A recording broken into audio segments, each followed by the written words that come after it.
Hi friends, ఈరోజు మనం చేయబోయేది పప్పు పులుసు. దానికి కావాల్సిన పదార్థాలు: పప్పు కడిగి నానబెట్టుకోవాలి, తర్వాత తిరుగుబాత దినుసులు, తర్వాత కట్ చేసి పెట్టుకున్న ఆనియన్స్, టొమాటోలు అండ్ ఎండుమిరపకాయలు, నిమ్మకాయ సైజ్ అంతా చింతపండు నానబెట్టుకొని తీసుకోవాలి. తర్వాత ఇంగువ కూడా తిరుగుబాతలోకి వేస్తే మంచిగా ఉంటుంది కాబట్టి ఇంగువ, లాస్ట్లో కొత్తిమీర కూడా కొంచెం వేసుకుంటే టేస్ట్ ఉంటుంది. ఫస్ట్ మనము కుక్కర్ పెట్టుకొని ఆయిల్ వేసుకోవాలి తగినంత.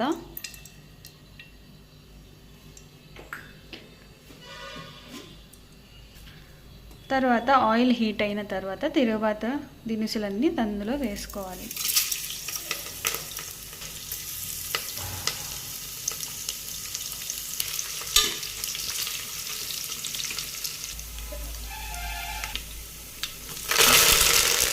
కరివేపాకు కూడా కొంచెం వేసుకోవాలి.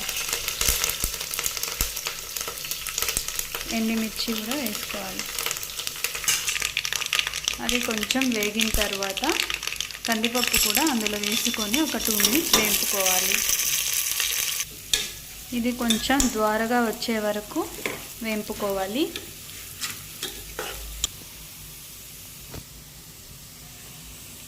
నెక్స్ట్ ఇంగువ కూడా వేసుకుంటే మనకి టేస్ట్కి స్మెల్కి అంతా మంచిగా ఉంటుంది కాబట్టి నెక్స్ట్ ఇంగువ కూడా కొంచెం వేసుకోవాలి.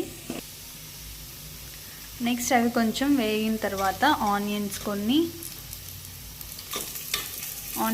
వేసుకున్న తర్వాత అవి కొంచెం వేపుకోవాలి.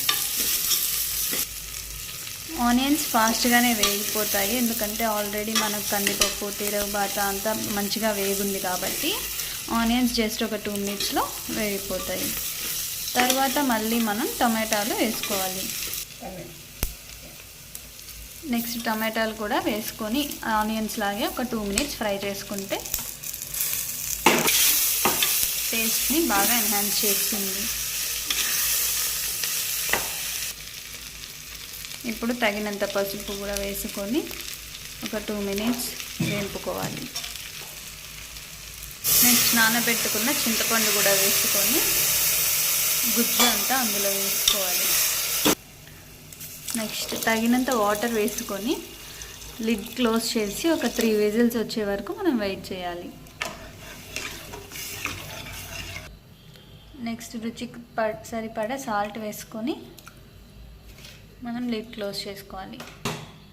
కుక్కర్ లిడ్ క్లోజ్ చేసుకొని ఒక 2 మినిట్స్ వెయిట్ చేయాలి. 3 విజిల్స్ వచ్చే వరకు వెయిట్ చేయాలి.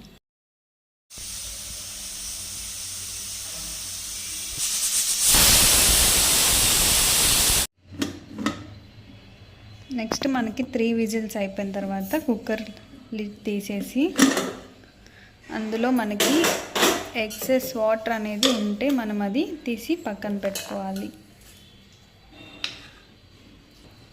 తర్వాత మనము ఆ పప్పుని కొంచెం ఎనుపుకోవాలి.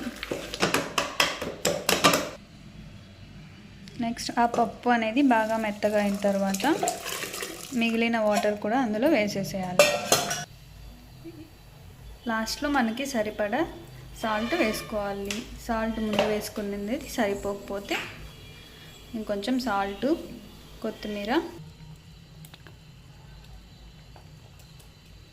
కొత్తిమీర వేసుకోవాలి. తర్వాత పప్పు అనేది బాగా ఉడుకుతున్న స్టేజ్లో లాస్ట్లో కొత్తిమీర వేసుకొని మనం ఇంకా సర్వ్ చేసుకోవాలి.